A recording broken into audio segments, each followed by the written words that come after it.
Hey Bougie Babes, welcome to the final segment of the Blended Family series. Sadly, all good things must come to an end, but I think it's been great and informative. So on today's video, I've got two special guests. I've got Ndash and I've got Kim McKay, but let's get into this video and then I'll introduce them properly.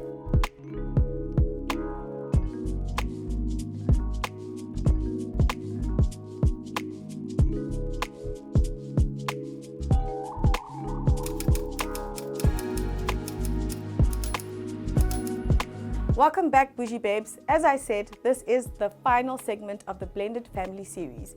I've got Kim McKay, clinical psychologist from Loftus Medical in Pretoria, and I've got my good friend Ndash, who's going to give us the baby daddy, the baby daddy drama, the baby daddy perspective. So we've got Ndash who's going to basically talk about his dynamic. He's got a beautiful 9-year-old daughter. With his ex-fiance, I can say that, right? I'm not spilling too much tea, okay. With his ex-fiance, he is currently in a relationship, so Askis ladies or whatever, he can't cook Ndash concepts for you because he's taken. But basically he's gonna talk about his dynamic, and our clinical psychologist, Kim, is gonna basically navigate us through the entire series and also just touch on the baby daddy drama because it is a real thing. Ndash, what up? Hey, how you doing? I'm good. How are you, my friend? I'm good, hey? I'm good. Let's talk about your dynamic first. I think let's introduce your dynamic in terms of your daughter and just how you're navigating it with in your relationship, rather. Look, most of you would know, as the founder of Ndash Food, I've very been, not Ndash Food, but my other initiative, which is called I Love Fatherhood.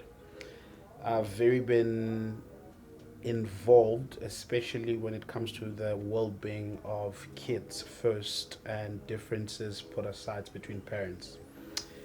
And currently, I've been fortunate enough, that I have a good relationship with the mother of my child, that I live together with my daughter, the two of us. And from living together, it's been an interesting journey. And look, I won't come and say I've got baby mama drama, baby daddy drama at all. So we have differences, as human beings. But one thing that I appreciate with the two of us is that we've always tried to find a way of always putting our daughter first. When you speak about the dynamics, is that for me, it's always been very tricky and of concern as to when to introduce your partner to your child. Before it was easier because you had a child who didn't know anything, but now you have a child who has eyes, ears, see, and they start asking questions. The situation right now is I live with my daughter together. Her mother lives with her boyfriend. Okay.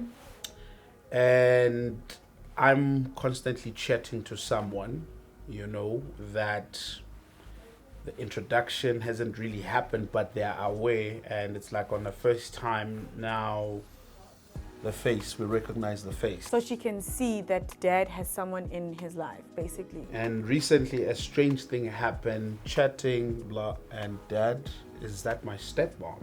And it was like, boom, that's in the middle of nowhere, Yeah. So from that, it started being okay, now it's time. Me and my girlfriend need to have a conversation because we keep on saying when the time is right, but there's not going to be a better time because someone is noticing. Yeah. So was this the right time? I don't know, but it has to be done. So can I ask you something, right? Because I think that point that you mentioned stood out for me specifically, right?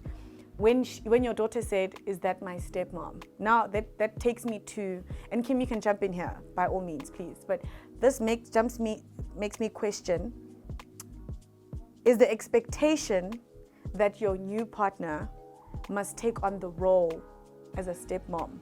No. Okay. My answer is very simple. Okay. My daughter has a mother. Okay. My daughter will always have a mother. Okay. And any person who comes in as my partner, but knowing that my daughter has a mother. Okay. And no one is going to come and try and replace her to do whatever. But as a partner, I'm open to you guys having a relationship. You guys can figure out how your relationship should be, but it's in the sense if the tables are turning, it is clear on the other side is that there's no man for as long as I breathe and I live that is going to come and be a father to my child. So that's where I was going to go as well now, because it's tricky manjilentole. So now your ex, right, or your baby mama has a partner. And I was going to be dramatic and call this, this video another man raising a child, because essentially, your ex or your baby mama has a man, and they, I guess, have their own little family situation that involves your daughter. And this man is raising your child, essentially, when you're not around. The thing is this, and it's very important. From the conversation that we've had, me and the mother of my child, we discuss this dynamics. I don't just shove in and saying whatever, because we need to find something that works for us, and that is us being honest with the expectation. Okay. I have met the gentleman. Oh, good. Okay. Yes. I was going to ask you I that. go to his house to go and pick up my daughter, to go and drop off my daughter. Oh, cool. Do you understand? Okay. And it is because I understand that they have a relationship. I understand that my daughter will be exposed to this person. So what is the point of me acting as if this guy does not exist? So that's a rare. Yeah. Can I interject at this point? I think this is how it should happen. Yes. Right? It's like the perfect picture. It is the perfect picture, but it doesn't always happen that way. But I just want to go back a little bit, and I think what's really important when we talk about blended families is language. We need to language about it really well. So saying things like step parent, baby mama, baby daddy, your children pick up on these things. So it's really important to language about it in the right way. And I mean, I can go on and on and on and talk about how, I would love to take this into school so that we are talking about blended families in schools, because our children are exposed to that at schools. They're exposed to, the mommy and daddy live together, but my household is different. Yeah. So now what? Does that mean I'm different? Does that mean my household is wrong? So this is something that I'm quite passionate about. But going back to the language, I like the term bonus parent. That's what I say. Yes. And people were trying to drag me for that, and that's literally what I say. Because it doesn't have a negative connotation. When you think of stepmother, or where does your mind go to first? No, true. It goes to Cinderella and all those, the evil stepmother, evil siblings. It has many, many negative connotations, right? So languaging about this will help your children start to conceptualize and see that this is not a bad thing. It's not a bad thing that I have a bonus parent. It's not a bad thing that my parents don't live together, but hey, look at me. I've got more than one parent, That makes me extra special. Right, that makes me extra special, exactly. Right. And then to bring in the relationship, it is so important to have a co-parenting relationship with your child's other significant parent. Other, Yes, and the other parent, and then obviously the significant other. Because your child is half of their father and half of you. So if you're going to have a terrible relationship with the mother of your child, what do you think your child does with that internally? That means that half of me is bad. That means half of me is not acceptable. That means half of me my dad doesn't like.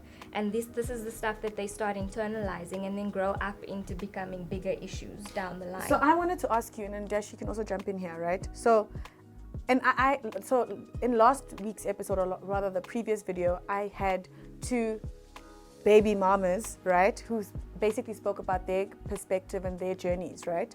And they shared, and we were speaking about maturity versus emotions, right? Because I said, is it a maturity thing where, for example, in Ndash's situation, it's seemingly perfect in that you've got a relationship with your ex's partner, you're about to introduce your daughter to your current partner, and you guys are going to figure that out, and you are, I would like to think, are going to have that conversation with your ex to say, listen, I've got this person, this is what's going to happen, right? So I was asking, and I would like you to maybe advise, is it a maturity thing or is it an emotions thing? Because, and pride, pride is also another thing where I'm not gonna deal with your ex, or rather you as an ego thing. I'm not gonna talk to your man. Why do I need to talk to your man for? I think with me, there's a foundation that I always speak of.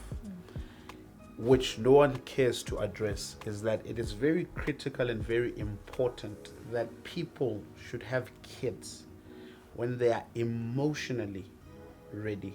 But that's never the case. But that is where we are going. Yeah. Physically, financially, all of those things. Hence, you're asking this question, is it an emotional thing? Is it a what? Yeah. A lot of people, unfortunately, and there's a discussion that needs to happen, have kids for the sake it happened. And when that happens, that's why it's key that you must know the people that you have kids with. Okay. But even before that, when you find that this person is like this, you always need to find a way to navigate around each other, but putting the child always being the center. Yeah, true. You see what I'm saying? Yeah. I first had a conversation with the mother of my child and said, look, I am seeing someone now. And I would like the two of you guys to meet, because there is our daughter, there's my life, there's your life.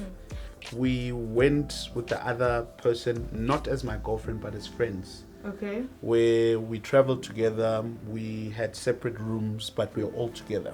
You know what I'm saying? But not as my girlfriend. And that was the introduction of them, which it never worked out, because there were certain things that as a father I've always vowed that there are spaces that as a man I will never put my child in from the moment that I see it as whatever people call it red flags. And I would rather lose out on love than to put my daughter or my child through trauma. Which a lot of parents are willing to, unfortunately, do that. That's why I say If I come in at this point, it's, I think, absolutely an emotional maturity thing, but also emotions can get the better of you, whether you're emotionally mature or not. Yeah. The feeling can overcome you, and so I think it's a combination of those things. But one thing that I want to agree with is the fact that the child's best interest has to be paramount. If you are not doing something and I think what's difficult is most parents will say, well, it is in my child's best interest. Well, is it? Because you're first serving yourself, and then thinking, because I'm serving myself, my child they'll benefit from it. Yeah. But you're not thinking about whether this is in my child's best interest. It is absolutely in your child's best interest to get along with your ex-partner. Yeah. Whether you like that person or not. So I'm going to jump in here and I guess briefly discuss my perspective, which I did in episode 1 if you missed it. But essentially, got to promote my videos, you know what I mean? But essentially, and this is what I also enjoyed about the Baby Mama drama series, in that one of the ladies, Titi, said, and I was struggling with this, and my partner and I had discussed it, and she said to me, because I said to her, is the expectation that we, the bonus parent, take on the role as the new moms, but or not necessarily new moms because they have moms, but take on the role as a mom. And she said something so profound. She said, it's important that you love a child as a child, because at the end of the day, if you saw a stranger's child walking towards a car, you're going to want to stop the child from being crashed by the car, which I think that assisted me, because as the bonus moms, you know, and as much as there's the baby daddies and the baby mamas, if we can all just have this, and like just have this and just talk. I think the problem is we don't talk to each other. And just to get a bit personal with myself, which is also what I learned in episode 2, is that it's important for me to have a relationship with my partner's baby mama, which I honestly never felt the need. I was like, why do I need to get involved, you know? But I also like that Ndash also taught me something in that, because he just said, I go fetch my child at this man's house. If, let's say, you know, he comes to my place. Yeah, and you know. And the thing is this, sorry again to come in, you know, with doing this I Love Fatherhood, there's been conversation that I start on social media on purpose. Do you know that there are people that would pick up each other's child in a police station? Yes. In a parking lot of a shopping center where it's busy. Okay. Where as a child, it's like your child is here, you can't even come into my house. And for me, it breaks me, because eventually the child is the one that suffers the most. Because if this is the relationship that, you know, is happening, is that you need to understand how the child feels, because we think kids are kids, but kids have their own stresses, they have their own problems, and we contribute that instead of allowing kids to be kids. I'm just gonna it wasn't there, but I'm just gonna share. So I was engaged to the mother of my child. Yes. And somehow the ring ended up with me. Yes. And I've kept that ring for the past 10 years, because we were engaged before there was a child. Okay. And for me, the importance of that ring in every relationship that I get in, you know how women can be nosy. So in case you find it, I always explain the importance of that ring is that when my daughter is old enough, I wanted to understand, here's a proof of life, of love that I had for your mother. So you're keeping this ring intentionally? To give it to my child so that she wow. will always remember that she was never a mistake. Right. Because you've said something about kids, how they feel if they were a mistake and all of these things. This is things that a lot of people are still dealing. You have adults today dealing with parents' divorces. You have adults today dealing with, my parents were never married, so I was just made. Yeah. So for me, as I've always said, I'm always prepping up ahead of so good. things, because this ring is that when she's 15, I want my daughter to know, you know what? Relationships sometimes don't work out. But I was never a mistake, because my dad has given me this ring to show that he was actually You're giving her that proposing affirmation. always. So I want to also chime in here and ask about, and I want to ask you, Kim, right? Because I think it's something that we actually haven't touched on at all on this series, and it's about in-laws. There's this social ill, or this negative, I don't know what to call it. And I'll give myself, I always want to use myself as an example so that people don't feel judged. It's fine, you can judge me, it's cool. I know my truth. But essentially, when I introduced my partner to my family, I was like, oh no, he's got a child. He's got a child? Like that was and I was like, yeah guys, I mean, I'm in my 30s. Surely it's like the most normal thing, you know? But it's so frowned upon and it's so judgy. I mean, already I judged myself because in my 20s, I'm probably questioning, girl, what are you doing? But it goes to the in-laws now, and especially with the Ndash situation where he was engaged. Now they've loved this person for however long that they were engaged for. Now there's a new chick, now there's this. So I want to understand the whole concept of how do you navigate bonus moms and, you know, partners coming into relationships with children with in-laws. Okay. It's tricky because people have emotions and perspectives are obviously different. Right. Yeah. But also I think you need to be sure in your relationship. So from the get-go, my advice is if you are not going to be sure, or if you're still trying to figure it out and navigate it, don't introduce your partner to your children. Okay. Don't do that, because it creates inconsistencies and instability for children. Children want stability, safety, want to be loved. If you can give a child those things, they'll be completely happy. Okay. So if you're going to now introduce someone that you're still trying to figure out whether this person is going to, you know, feature here or be long term or whatever, don't introduce that person to your children until you are certain of that. And if you're not, take your time, right? Obviously things happen, like you're saying, you're on FaceTime and then your child comes in. Then of course it's a conversation that needs to be had in that moment, and your daughter's old enough, at least in your case, where you can have an age appropriate conversation with her and explain who this person is, and maybe even explain that, you know, you're still navigating it and figuring out the importance of this person in your life. Now if we go to in-laws, it needs to be handled pretty much the same. So if you are serious about this person and this person is your fiance now and you guys are gonna get married, your family has to, whether they like it or not, accept your decisions. We've now evolved from how things were 20, 30 years ago, where, I mean, these things were happening within marriages where, you know, men were having children outside. And those were not even discussed with our parents. It was, there was just a child there. Next somebody thing, dies and then you figure out you've got this one is your brother and sister and whatever. So now it's become a lot more socially appropriate for us to have these discussions and to realize that things have changed. Children are born outside the context of marriage. They are born within marriages. People get divorced. Within engagements, it happens. This is our new reality. Families look different. They don't look the way the traditional ways look. So here we have a clash in tradition, I would say. And I think with that, judgment, yes, and I totally understand that. But it's also the thing of acceptance now, where, for example, that's why I used Ndash as an example, where his ex-fiancée was the one they loved, the one they welcomed. The cows were coming, the cows were leaving in this instance, but you know, and then now new partner. and now the family or the in-laws are just there like, how much who's this? But it's also important then to give the family a chance to grieve, because that's a loss, right? Okay. They've lost somebody that they found really that was dear to them, and as much as you went through a breakup, they've also gone through a breakup. So to be respectful of their emotions in that instance as well, and perhaps have a conversation around that. I never considered right. that part. All right, I'm Right. going to jump in. So in my situation, there's something that happened. One, my mother actually used to be funny when I broke up with Your ex, yeah. and she had this habit of inviting her with my daughter, you know, to come home. And then when she's at home, now she has to share a room with me. You know, I'm no longer with her. Oh. You know, until I had to call out my mother and said, look, if you want to see my daughter, let me know, my daughter will come.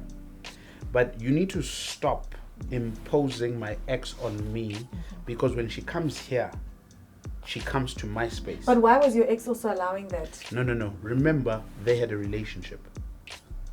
But that's not You fair. see, But that's not fair. you are wrong when you're saying it's not fair. So just because you take someone into your house for 5 years, they get along with your mother, and now when you break up, so your mother needs No, to but let's have our own relationship separate. Why must it be involving when? But she was inviting her with my daughter. Doesn't involve me, but when they get into that house, it's our house with everyone, and now we have to share a bed. I had to call out my mother and saying, if you guys want to see each other, plan together. I'm okay. Because next time I will come home with someone and you are putting me in a situation. That is one. Number two, I made a decision, is that I'm no longer bringing people at home to my parents up until I know what I'm doing. Just to briefly touch on this, right? One of my followers, and it was like a 3-hour conversation, and she said to me, her ex's, or rather her baby mama's, the baby mama lives with her in-laws, and as a result, she doesn't have a relationship with the in-laws because every time they go visit, this lady is there. How do you then navigate something like that, where I want to go visit my in-laws, but I can't because your ex is here and the baby is here? So now, how do I then break that door? I mean, your partner has to be the navigator of that. Okay. And I think needs that's to what I set, want. Yeah, and needs to set firm boundaries. And, you know, this requires difficult conversations. And I think it doesn't happen because people are afraid to have difficult conversations. But in situations like this, you're going to be faced with many difficult conversations, which means boundaries have to be drawn. Okay. Just because your relationship with your ex is done doesn't mean that your parents' relationship with your ex is done. But the nature of the relationship will have to change. And then I have a last question for you, Kim, which I think a lot of moms, dads, bonus parents need assistance with, especially with their partners that bring the kids. How do you tell your partner, I'm uncomfortable? How do you tell your partner, you're expecting too much from me? And that's just obviously they're all just common topics, but how do you voice your frustrations without your man or your woman thinking, this one doesn't like my child, this one? Gently, and with as much empathy for what they might be experiencing at the time. Because remember, if they're introducing you to their child, it's a very big step. It's a big step, right? So it puts them in a very vulnerable position. Okay, you're allowed to feel uncomfortable because you've never had to do this before, right? So in that, having a conversation, obviously one-on-one without anybody there, and being like, babe, Yeah. I'm struggling. Yeah. These are the things that I'm struggling with. Can we figure out a way to navigate through this, or figure out a way that, you know, we can work together to make this work, because these are the issues that I'm finding myself having. Yeah.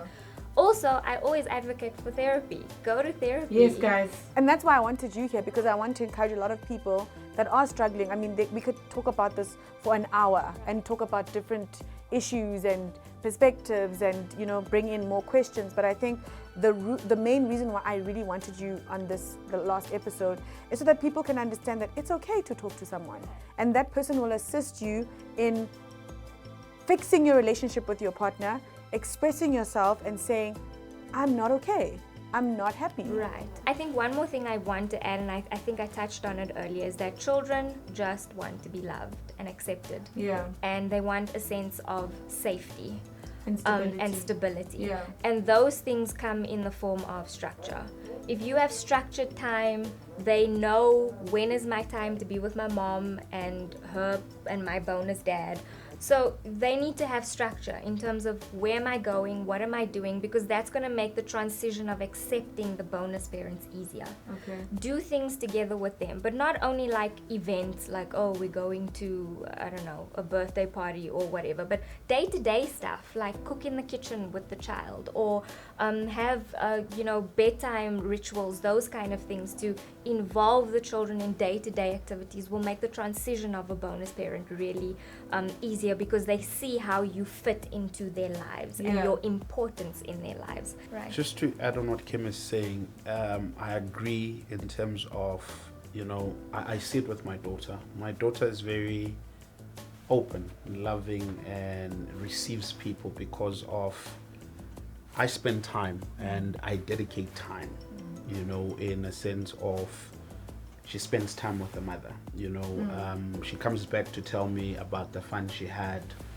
with bonus dad, you know what I'm saying, things that they're going to do, and I'm never the kind to shut them down to saying all of those. So there's a lot of responsibility that as parents or as partners, that also more than just therapy, I think the other one to advocate, because therapy in our culture is a very hard thing, we're not used to it. Yeah. But I think people should also learn to inform themselves, read up on certain things. And I think as and I have to say, as Black people, we've got this big Azela culture. Like, just, my man is not gonna accept whatever. It's fine. And that's how our parents have been throughout. I'm not my parents. No, exactly. And I think we have to unlearn that, and we have to break the generational curses and really seek help, and like what you've said. That's why I said with that other relationship, there's certain things that I picked up that I felt were not safe space for my child. I had a conversation with her, and there was a moment I remember being asked a question of, so are we doing this talk because we are fixing? I said at that moment that there's nothing that I am fixing. I'm informing you and I'm stepping out. From there, I took my child, and there was the question of where are they? I gently said X, to Y. your daughter, yes, because again, they were there. And if they're not there, I can't pretend that they don't exist. It's just that the nice thing about my daughter, I try to have conversations and hopefully that she understands. And I asked the questions, and it was like, was it because she shouted at me? Oh. And I said, yes, because you were being a nice kid. So me and her were having an argument, and my daughter came out and says, no, it's fine, you don't have to fight, I'll carry the bag. As my daughter carried the bag to help her, you understand? Okay. She took the bag from my child. And you get things like, and you get And instances I said, like that. You see, the funny thing is, we had a differences in this trip, and I was able to take the child with my daughter. We went out, we played. When she said, I'm not going out, I was like, cool, kids are still gonna play. But our differences should not come and be added to the kids. Yeah. So when you can do that, then clearly I'm no longer comfortable. I was going to say also, it calls for you to be a conscious parent, right? Because so many of us, and I think a lot of us might have been raised with parents that were not conscious. And what I mean by conscious is present, is giving time, is being one-on-one, seeing your child, getting to know your child. That requires a lot of you. Parenting is hard, it's difficult. Seeing the changes it's a lot in of them. Yes, and it requires you to be conscious, it requires you to be present. And if you are not at the point where you can be a conscious, present parent, you're going to miss all of these things. Yeah. You're going to do it wrong. There's going to be a lot of hurt. You're going to pay lots of money for therapy later on in life, because we are used to not being conscious parents. Honestly, we could talk about this forever. We could have Kim in her very calm voice just giving us all the advice in the world. But thank you so much, Kim. I think you have brought such informative gems onto this conversation and this topic and how to navigate through it. And Ndash also with his perspective of being a dad, because I really did want a father to also, I guess, show us, the light, and his light is seemingly rather perfect and not as glitched as some of ours, but it's fine. But thank you guys so much for tuning into the series. Thank you so much for engaging, all your questions, all your comments in all the other videos. This is sadly a goodbye on the series, and I think we've learned a lot. And I guess the key to this topic of the series is go for therapy for yourself, for your kids, for your family. It does wonders. With that said, we're going to close this up. See you guys in the next video. Don't forget to comment, like, and subscribe. And see you guys in another video. Peace. Bye, guys. Thank you. Hi. We are.